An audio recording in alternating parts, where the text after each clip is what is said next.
Assalamualaikum warahmatullahi wabarakatuh.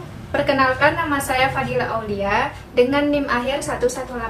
Saya dari kelas PGSD 5C. Pada video kali ini saya akan menayangkan video peer teaching bahasa Indonesia saya dengan materi teks narasi. Sekian dan selamat menyaksikan. Terima kasih. Baik anak-anak, Assalamualaikum warahmatullahi wabarakatuh. Waalaikumsalam warahmatullahi wabarakatuh. Selamat pagi anak-anak. Pagi Bu. Bagaimana kabarnya hari ini? Sehat? Sehat. Sudah sarapan semuanya? Belum. Sarapan siapa aja? Kenapa? Bangun kesiangan. Kita mulai pembelajaran pada pagi hari ini. Ibu akan meminta satu anak untuk memimpin berdoa di depan. Yuk. Ketua kelas siapa? Iya. Miftah Bu. Baik teman-teman, duduk siap. Sebelum kita mulai pembelajaran hari ini, alangkah baiknya kita berdoa terlebih dahulu. Berdoa mulai. Berdoa selesai. Baik, terima kasih Kak Miftah.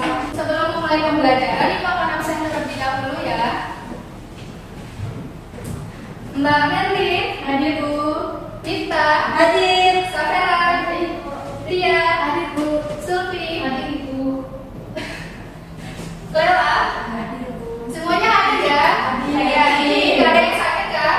Tidak. Alhamdulillah. Untuk memulai pembelajaran pada pagi hari ini, kita akan menyanyikan lagu nasional ya. Satu orang boleh maju ke depan untuk memimpin. Mbak Lela mungkin bisa maju ke depan.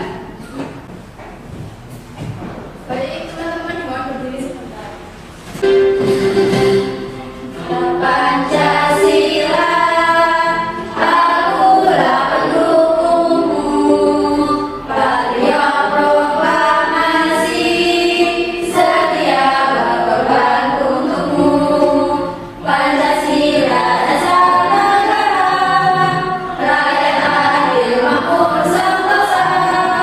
Pribadi bangsaku, ayo maju, maju, ayo maju, maju, ayo maju, maju. Dipersilakan kembali. Sebelum kita mulai pembelajaran, kita speaking terlebih dahulu ya, biar lebih semangat nih, masih pagi harus semangat, gak boleh lesu ya Mbak Miftah. Nanti malam tidur lebih cepat ya. Kita mulai ya. Tepuk semangat. Semangat. Semangat.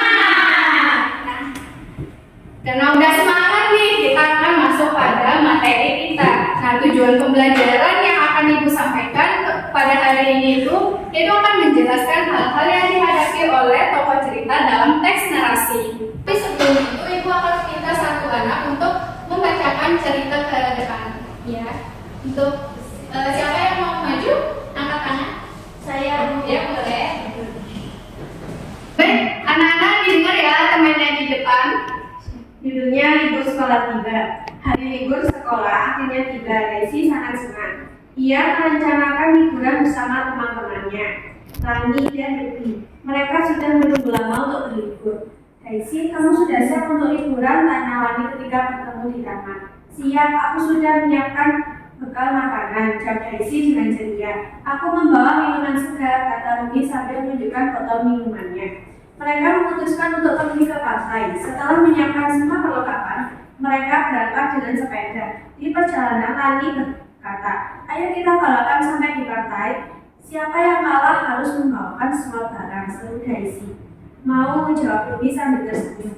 Mereka pun mulai bersepeda dengan cepat. Lani yang paling cepat berhasil mencapai pantai lebih dulu.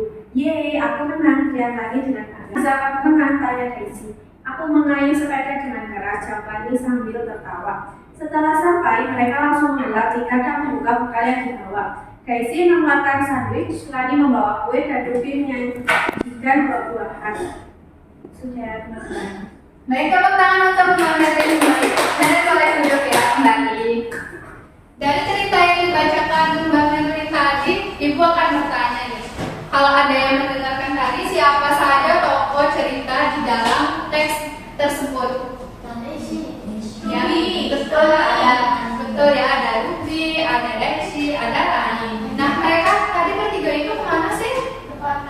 Betul ya, tadi mereka itu berencana liburan sekolah ke pantai. Nah, sekarang karena udah Pak Amiko kan menjelaskan materinya tentang teks, apa itu teks narasi.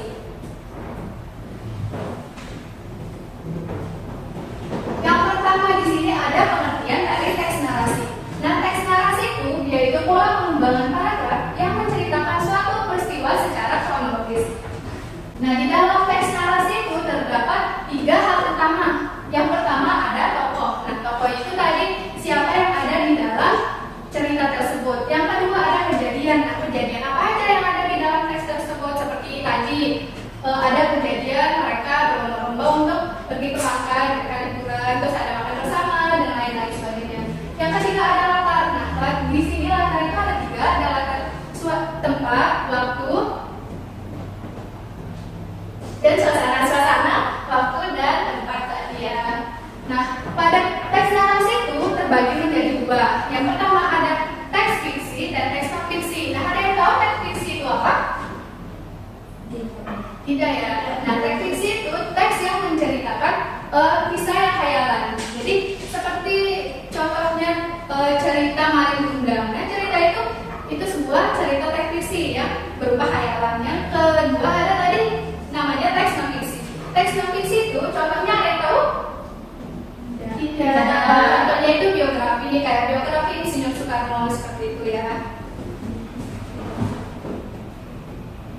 Selanjutnya ada tujuan dari teks narasi. Nah, tujuan dari teks narasi tersebut yaitu untuk menghibur, memberikan informasi, inspirasi dan pesan moral kepada kita. Nah, jadi di dalam cerita teks tersebut terdapat hiburan dan juga memberikan kita informasi seperti contohnya biografi Insinyur Soekarno. Nah, kita dikasih tahu informasi tanggal kelahirannya, namanya, nama orang tuanya, kejadian apa aja yang ada di dalam biografi Insinyur Soekarno tersebut.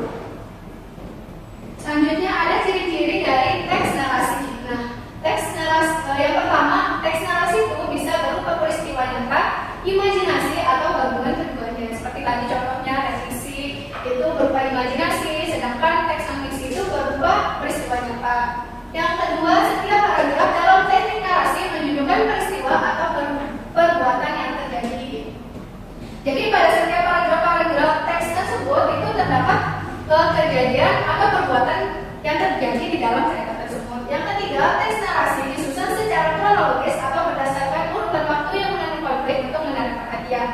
Nah, di dalam teks narasi itu terdapat tadi contohnya itu liburan sekolah tadi. Nah, di dalam liburan sekolah itu kan ada cerita yang kronologisnya dari apa yang mereka lakukan, mereka mau kemana, itu kan begitu. Yang keempat ada terdapat unsur amanat dalam salah satu jenis teks narasi. Nah, pada teks narasi tersebut nanti ada sebuah amanat atau amanat dari cerita tersebut. Selanjutnya struktur teks narasi. Nah, pada teks narasi tersebut ada 4 struktur. Struktur teks narasi ini yang pertama orientasi. Orientasi ini yaitu pengenalan tokoh-tokoh, latar, kejadian yang dimana itu bagian orientasi. Yang kedua ada komplikasi, yaitu masalah yang terjadi di dalam teks tersebut. Komplikasi. Yang ketiga ada resolusi. Resolusi itu yaitu puncak dari permasalahannya. Yang keempat ada koda. Ini biasanya isinya itu amanat-amanat akhir dari cerita teks narasi tersebut. Jadi udah tahu struktur dari teks narasi itu apa aja? Sudah. Memberikan contoh nih cerita dengan menggunakan media. Membacakan ya domba yang bilang. Daisy seekor domba muda yang ceria tinggal di sebuah peternakan. Dia memiliki teman yang sangat dekat dengannya. Namun suatu hari Daisy merasa penasaran tentang apa yang ada di luar peternakan tersebut. Ini menceritakan tentang Daisy ya yang hilang. Ini Daisy. Ini peternakan mereka. Nah, ini temannya Daisy. Bisa dilihat semuanya? Bisa. Nah, karena Daisy ini penasaran dengan dunia luar, dengan hutan, itu dia pun meloncati pagar tersebut seperti ini. Dia jalanlah ke hutan. Nah, dia bilang nih Daisy, aku ingin tahu apa yang ada di luar peternakan ini. Mungkin ada petualangan yang menarik yang bisa aku ceritakan pada teman-temanku nanti. Nah, dia berjalanlah menyusuri hutan-hutan tersebut. Bisa dilihat? Dia jalan. Pesona akan hutan-hutan tersebut. Wah, hutan tersebut bagus ya. Di hutan itu banyak hal-hal yang tidak pernah aku lihat di peternakan. Nah, dia jalan tanpa berpikir panjang. Ini ternyata dia udah jalan menyusuri hutan yang sangat dalam. Namun Daisy tidak menyadari bahwa dia semakin jauh dari peternakan dan tidak tahu jalan pulang. Waktu terus berlalu dan Daisy pun mulai merasa cemas. Kemudian pada saat tengah hutan tersebut ada burung pipit yang datang. Dia menghampiri Daisy. Kemudian burung pipit tersebut bertanya, apa yang sedang terjadi? Mengapa kamu terlihat sedih? Dia bilang nih burung pipitnya. Terus dombanya ini bertanya, kau siapa? Terus burung pipitnya itu menjawab, aku adalah Pipit, burung yang pandai navigasi. Nah, dia bertanya, apa yang sedang kau lakukan di hutan ini, domba kecil? Dia bertanya kepada Daisy. Kemudian Daisy pun menjawab, aku tadinya sedang jalan-jalan untuk melihat keindahan alam luar, tapi karena aku jalan terlalu dalam ke hutan, maka aku tersesat, aku tidak bisa mencari jalan pulang. Pipit pun menjawab, jangan khawatir, aku bisa membantumu. Daisy pun menjawab, wah, betulkah? Yes, tentu saja bisa Daisy. Aku akan membawamu kembali ke peternakan dengan aman. Kemudian burung pipit pun mengantarkan Daisy ke rumahnya. Dia diantar sampai peternakan. Kemudian di peternakan itu dia merasa senang Daisy ini karena dia menemukan teman-temannya kembali. Nah, Daisy ini pun berterima kasih kepada burung pipit ini. Terima kasih burung pipit, kamu sudah membantuku untuk menemukan jalan keluar. Yang tahu dari cerita tersebut, kita dapat memetik pelajaran apa? Kita saling membantu, terus juga kita tidak boleh jalan secara sembarangan tanpa teman gitu. Dan jalan ke hutan, itu kan hutan itu dia buas dan dia di sana juga takutnya ada hewan buas gitu ya anak-anak. Sekarang ibu akan melanjutkan materi kita. Nah, ada yang tahu kalimat transitif itu apa? Kalimat intransitif. Kalimat transitif itu yaitu kalimat yang terdiri atas 3 unsur, yaitu subjek, predikat, dan objek. Contohnya di sana, ibu membeli sayur ke pasar. Ibu membeli sayur ke pasar. Di sini yang mana yang menjadi subjek? Ada yang tahu? Ibu. Betul ya, ibu menjadi subjek. Terus yang menjadi predikatnya itu yang mana? Membeli. Betul ya, membeli ini menjadi predikat. Kemudian objeknya yang mana? Sayur. Betul ya, ini menjadi objek. Jadi kalimat transitif itu kalimat yang terdiri atas 3 unsur tadi, yaitu subjek, predikat, dan objek. Lanjutkan saja ya. Karena kita mengejar waktu. Kalimat intransitif.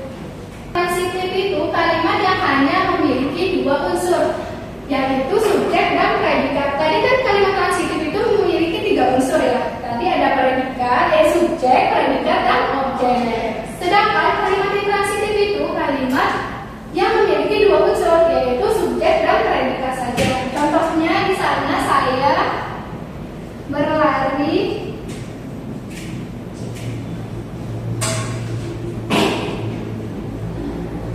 cepat.